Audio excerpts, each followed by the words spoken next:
नमस्कार, मैं परीक्षित थाड़ा।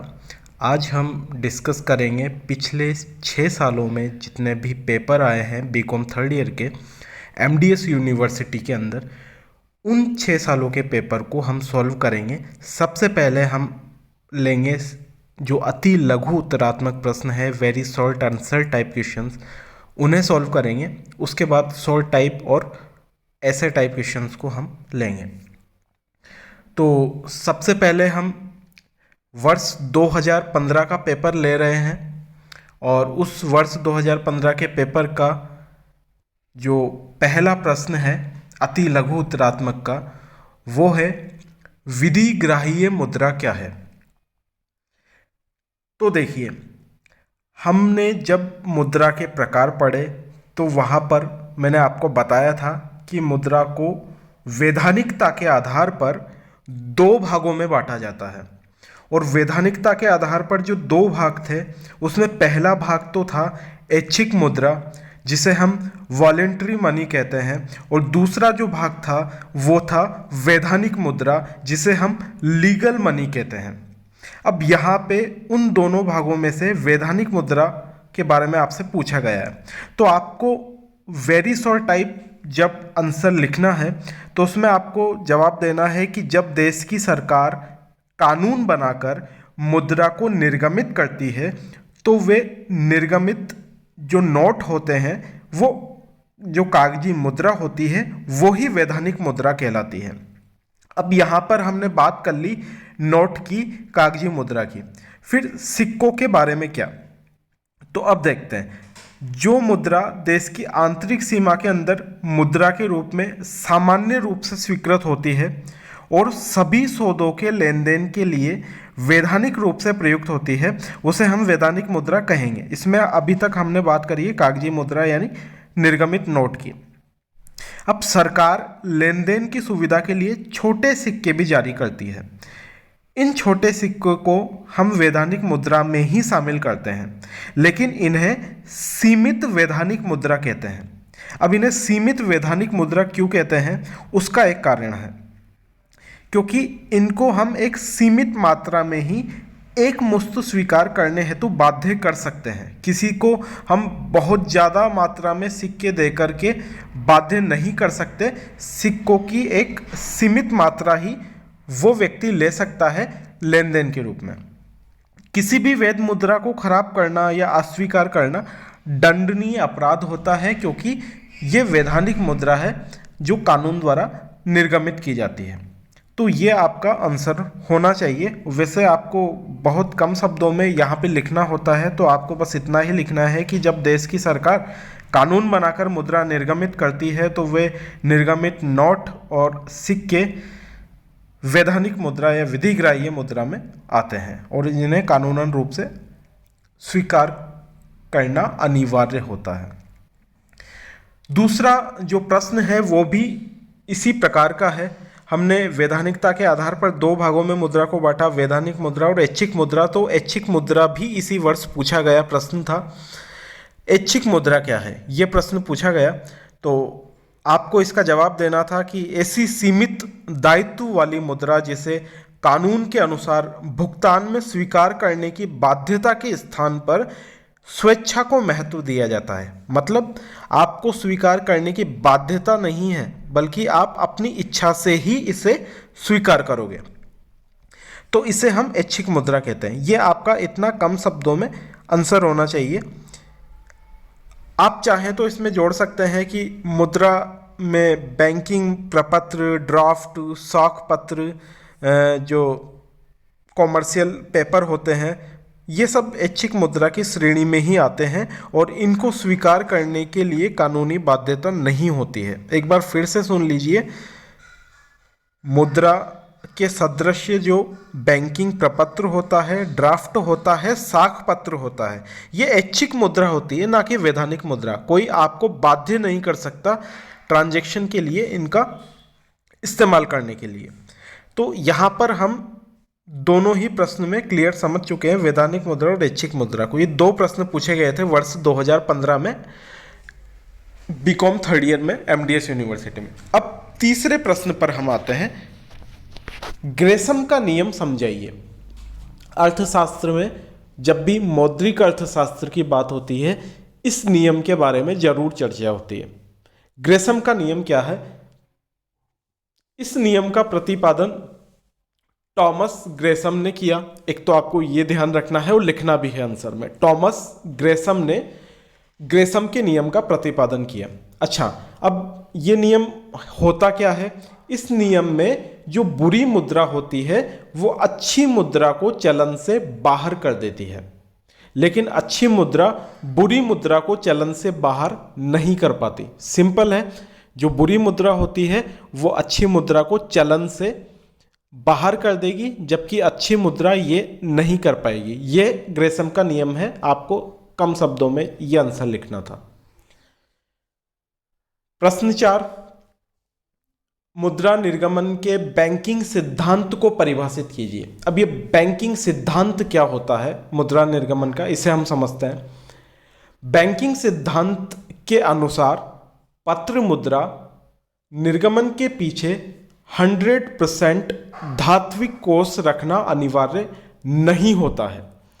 पहले जब कोई भी देश मुद्रा का निर्गमन करता था तो जितनी राशि वो जारी कर रहा है, मुद्रा के रूप में निर्गमित कर रहा है, उतना ही उसको पीछे जो उनका सेंट्रल बैंक होता था वहाँ पे कोष रखना पड़ता था, गोल्ड के रूप में या किसी धातु के रूप में। जबकि बाद में धीरे धीरे ये महसूस करने लगे सब देश की सरकारें कि ये अब पॉसिबल नहीं है।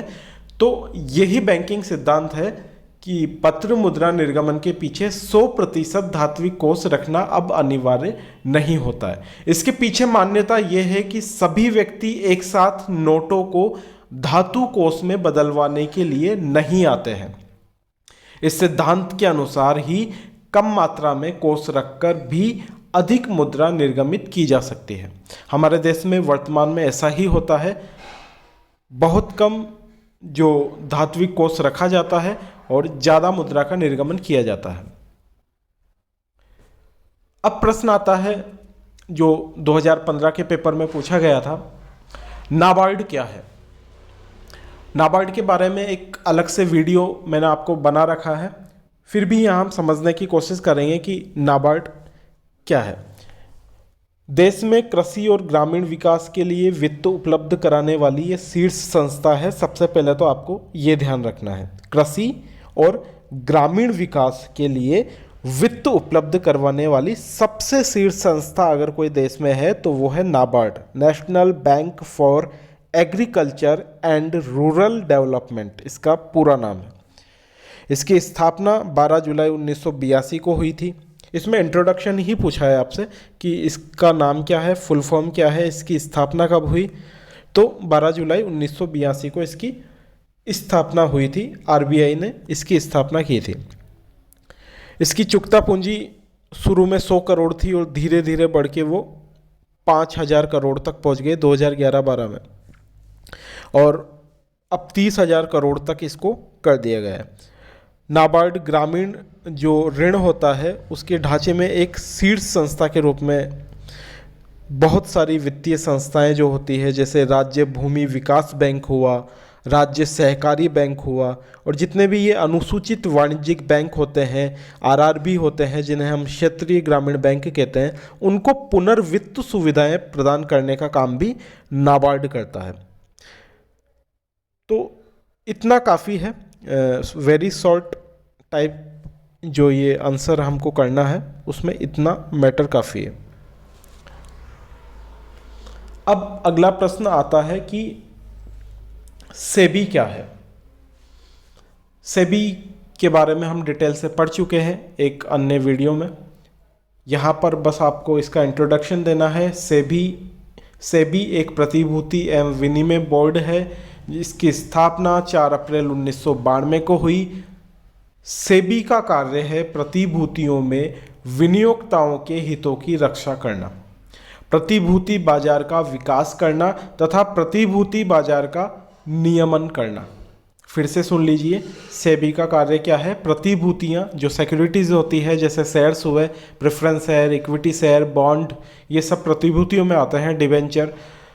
तो इनमें विनियोक्ताओं के हितों की रक्षा करना, जो इनमें इन्वेस्टर होते हैं उनके हितों की रक्षा करने का काम सेबी करता है।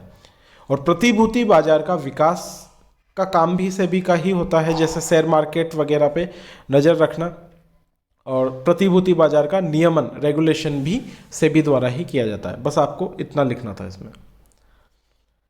अगला प्रश्न पूछा था जिसका एक लाइन में जवाब देना था कि राष्ट्रीय स्टॉक एक्सचेंज कहाँ स्थापित हुआ। बस आपको नाम लिखना था, कहाँ स्थापित हुआ।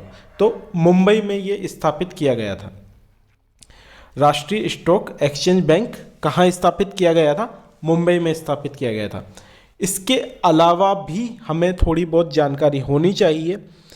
तो फेरवानी समिति इसके लिए जिम्मेदार थी। फेरवानी समिति के द्वारा इसकी स्थापना की गई थी, स्थापना की संस्तुति की गई थी 1991 में। यह भी आपको ध्यान रहना चाहिए। जो आईडीबीआई है, भारतीय औद्योगिक विकास बैंक, उसको इस एक्सचेंज यानी नेशनल स्टॉक एक्सचेंज की स्थापना का कार्य केंद्र सरकार ने सौंपा था। तो हम कह सकते हैं कि आईडीबीआई बैंक जो है इसका प्रोमोटर है, प्रवर्तक है, और इसका मुख्यालय मुंबई में है। और आप और डिटेल में अगर कहें तो इसका मुख्यालय दक्षिणी मुंबई में वर्ली में है। दक्षिण मुंबई वर्ली में इसका मुख्यालय स्थित है। ठीक है, ये आपको वैसे नाम ही लिखना था कहाँ पे ये स्थापित है। अब प्रश्न आता है विशेष आहरण अधिकार यानी एसडीआर क्या है। तो जब भी एसडीआर का जिक्र आता है हम सीधा उसे कनेक्ट करते हैं आईएमएफ से, इंटरनेशनल मॉनेटरी फंड। 1970 में आईएमएफ ने अंतर्राष्ट्रीय तरलता में वृद्धि के लिए विशेष आहरण अधिकार की योजना लागू की गई। भारत का हिस्सा 1970 में 13 करोड़ डॉलर से बढ़कर 1981 में 39.64 करोड़ एसडीआर का हो गया है। ठीक है, तो किसने इसको लागू किया? आईएमएफ में अंतर्राष्ट्रीय तरलता, इंटरनेशनल लिक्विडिटी बढ़ाने का जब मैटर था तो एसडीआर को लाया गया 1970 में। आपको इसका वर्ष ध्यान रखना है। और भारत का हिस्सा शुरू में यानी 1970 में 13 करोड़ डॉलर था, जो बाद में 1981 में बढ़कर 39.64 करोड़ एसडीआर हो गया। आईएमएफ का जब हमने अलग से वीडियो बनाया वहाँ पे डिटेल में इसके बारे में, एसडीआर के बारे में चर्चा हुई है कि क्या भारत की स्थिति है वर्तमान में 2020 में आईएमएफ में एसडीआर के अंदर। तो ये आप जब डिटेल क्वेश्चन करेंगे वहाँ पे इसकी जानकारी आपको मिल जाएगी। अब प्रश्न आता है आईबीआरडी से आप क्या समझते हैं। तो सबसे पहले तो हम ये जान लें कि आईबीआरडी है क्या। इसकी फुल फॉर्म होती है international bank for reconstruction and development, पुनर्निर्माण एवं विकास के लिए अंतर्राष्ट्रीय बैंक। इसकी स्थापना हुई थी 27 दिसंबर 1945 को और 25 जून 1946 से इसने कार्य करना प्रारंभ कर दिया था। विश्व बैंक का मुख्य उद्देश्य है आईएमएफ की पूरक संस्था के रूप में कार्य करना, यानी आईएमएफ की अगर कोई पूरक संस्था है तो वो आईबीआरडी अर्थात विश्व बैंक है। अंतर्राष्ट्रीय व्यापार, आय एवं रोजगार के उच्च स्तर को बनाए रखने के लिए प्रतिबद्ध होना भी आईबीआरडी का उद्देश्य है। तो ये आईबीआरडी के बारे में हमने पढ़ा।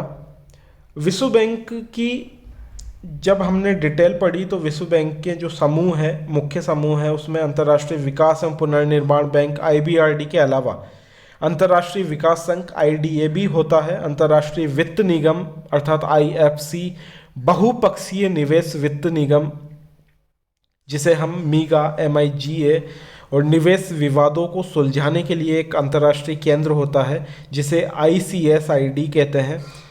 तो भारत ये जो निवेश विवादों को सुलझाने के लिए अंतर्राष्ट्रीय केंद्र है ICSID, इसको छोड़कर भारत अन्य सभी जितने भी ब्रांचेस हैं उन सभी का सदस्य है। तो आईबीआरडी के लिए अंतर्राष्ट्रीय विश्व बैंक की स्थापना हमने पढ़ा 1945 में हुई और हम कह सकते हैं कि आईएमएफ के साथ ही इसकी स्थापना हुई थी और जून 1946 में इसने कार्य करना प्रारंभ कर दिया। यहाँ पे बस आपसे इसका इंट्रोडक्शन पूछा था, कम शब्दों में आपको जो जवाब देना था। आप अगर चाहें इसको थोड़ा, अगर ये बड़ा क्वेश्चन होता तो इसमें आप इसके उद्देश्य भी लिख सकते थे, और उद्देश्यों में आता है कि युद्ध जर्जित अर्थव्यवस्थाओं के पुनर्निर्माण के लिए कार्य करता है, शांतिकालीन आवश्यकताओं के अनुरूप जो उत्पादक शक्तियाँ होती है उनको पुनः वित्त उपलब्ध करवाता है, जो अल्प विकसित राष्ट्र होते हैं उनमें साधनों एवं उत्पादन की सुविधाओं को विकसित करता है। इसके अलावा निजी ऋण या पूंजी निवेश के लिए गारंटी भी प्रदान करता है। बहुत सारे इसके उद्देश्य होते हैं जो हम डिटेल में पढ़ चुके हैं अन्य वीडियो में। और जो लास्ट इसका प्रश्न है वो है मुद्रा संस्फीति क्या है। देखिए, मुद्रा संस्फीति क्या है, इसे समझने के लिए इसका जो इंग्लिश का स्पेलिंग है उसे भी हम एक बार समझते हैं, वो होता है रिफ्लेशन। अब हम जानते हैं इन्फ्लेशन होता है मुद्रास्फीति, तो रिफ्लेशन क्या हुआ, यहां से ही हमें सारी बात समझ में आ सकती है। मंदी के जब दुष्परिणामों को दूर करना होता है, मंदी क्या होती है, जब व्यक्तियों के पास खरीदने के लिए पैसा नहीं होता। मुद्रा प्रसार तो होता है पैसा बहुत ज़्यादा है लेकिन वस्तुएं नहीं है बाजार में, और मंदी क्या होती है, बाजार में वस्तुएं हैं लेकिन खरीदने के लिए पैसा नहीं है, लोगों के पास रोजगार नहीं है, इसलिए उनके पास सैलरी भी नहीं है, या फिर उनके पास इनकम के सोर्सेज बहुत कम या ख़त्म हो चुके हैं, वो स्थिति मंदी कहलाती है। तो मंदी के दुष्परिणामों को दूर करने के लिए हर सरकार प्रयास करती है, और सरकार प्रयास करने के लिए कभी कभी जानबूझकर मुद्रा का विस्तार करती है, लोगों के हाथ में करेंसी पहुंचाने का काम करती है, मुद्रा विस्तार जिसे कहते हैं। अब इन्फ्लेशन का मतलब होता है मुद्रा प्रसार, और जब जानबूझकर सरकार ये काम करती है तो उसे हम इन्फ्लेशन की जगह रिफ्लेशन बोलेंगे, यानी मुद्रा संस्फीति। तो एक अर्थशास्त्री हैं कार्ल बॉन्ड, उन्होंने भी कहा था कि यदि अर्थव्यवस्था के पूर्ण रोजगार की अवस्था पर पहुंचने से पहले किसी स्थिति पर मूल्य स्तर को उठाने के लिए मुद्रा की मात्रा में वृद्धि की जाती है तो वह मुद्रा संस्फीति होगी, मुद्रास्फीति नहीं। ये इतना सा आंसर है मुद्रा संस्फीति का। यहाँ पे हमें ये जानना जरूरी है, कई बार कन्फ्यूजन होता है कि मुद्रास्फीति और मुद्रा संस्फीति में अंतर क्या है। तो चलिए हम उस अंतर को भी समझ लेते हैं ताकि कोई कन्फ्यूजन नहीं रहे। सबसे पहले इन दोनों का उद्देश्य अलग अलग होता है, ऑब्जेक्टिव जो होता है दोनों का अलग होता है, मुद्रास्फीति का और मुद्रा संस्फीति का।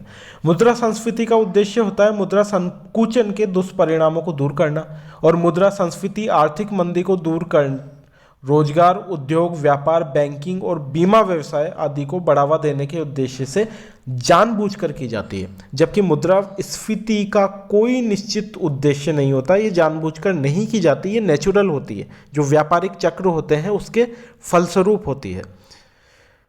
दूसरा है, हम इनमें अंतर कर सकते हैं कि क्या कारण होता है मुद्रा संस्फीति का होने का और मुद्रास्फीति का। तो मुद्रास्फीति ऐच्छिक एवं प्राकृतिक दोनों कारणों से उत्पन्न हो सकती है। मुद्रा संस्फीति सदैव ऐच्छिक होती है और कृत्रिम होती है, ये सरकार द्वारा निश्चित नीति और योजना के अनुसार होती है। एक अंतर हम कर सकते हैं मूल्य वृद्धि के आधार पर। तो मुद्रास्फीति से मूल्यों में बहुत तेजी से वृद्धि होती है, जबकि मुद्रा संस्फीति से मूल्यों में धीरे धीरे वृद्धि होती है, अगर उसे सरकार ने उचित तरीके से प्लान बनाकर किया है मुद्रा संस्फीति को। तो एक इनका प्रभाव क्या पड़ता है, मुद्रास्फीति का प्रभाव तो बहुत घातक होता है। जो इन्फ्लेशन होता है अगर वो डबल डिजिट में या ट्रिपल डिजिट में हो तो उसका परिणाम बहुत घातक होता है।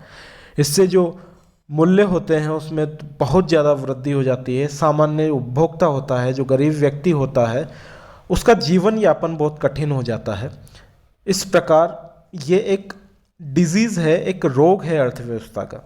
जबकि मुद्रा संस्फीति मंदी के प्रभावों को दूर करने के लिए अपनाई जाती है, इसलिए इसके प्रभाव घातक नहीं होते हैं। ये अर्थव्यवस्था को दोबारा गति प्रदान करती है। इस दृष्टि से ये समाज के लिए हितकर है और ये डिजीज़ नहीं होकर उस डिजीज़ का यानी उस बीमारी का इलाज है। तो मुद्रास्फीति एक बीमारी है अर्थव्यवस्था के लिए, जबकि मुद्रा संस्फीति उस बीमारी के इलाज की तरह है। एक अंतर हम कर सकते हैं कि मुद्रास्फीति पूर्ण रोजगार के बिंदु के बाद प्रारंभ होती है। मुद्रास्फीति कब प्रारंभ होती है? जब पीक पॉइंट होता है, पूर्ण रोजगार का बिंदु होता है, उसके बाद प्रारंभ होती है। जबकि मुद्रा संस्फीति पूर्ण रोजगार के बिंदु से पूर्व में ही शुरू हो जाती है। टेक्निकल पॉइंट है अर्थव्यवस्था की दृष्टि से, जो आपको, अगर आप अर्थव्यवस्था के अर्थशास्त्र के छात्र हैं तो आपको ध्यान होना चाहिए कि मुद्रास्फीति कब शुरू होती है? पूर्ण रोजगार के बिंदु के बाद, जबकि मुद्रा संस्फीति पूर्ण रोजगार के बिंदु के पहले शुरू होती है। और ये अपनी परिभाषा में कॉलबर्न ने कहा भी था। इसके अलावा एक इसका अंतर हो सकता है कि मुद्रास्फीति पर नियंत्रण करना बहुत कठिन होता है, क्योंकि ये प्राकृतिक होता है प्राय, जबकि मुद्रा संस्फीति जानबूझकर की जाती है तो उसे नियंत्रित भी किया जा सकता है आसानी से। ये कुछ अंतर थे मुद्रास्फीति और मुद्रा संस्फीति के बीच में, जो हमें समझना बहुत ज़रूरी थे, क्योंकि इनके बीच में कन्फ्यूजन रहता है। तो ये 10 प्रश्न 2015 के पेपर में बीकॉम थर्ड ईयर में पूछे गए थे। वेरी शॉर्ट जो क्वेश्चंस होते हैं उनमें। इसके बाद अन्य वर्षों के प्रश्नों की भी हम चर्चा करेंगे। नमस्कार।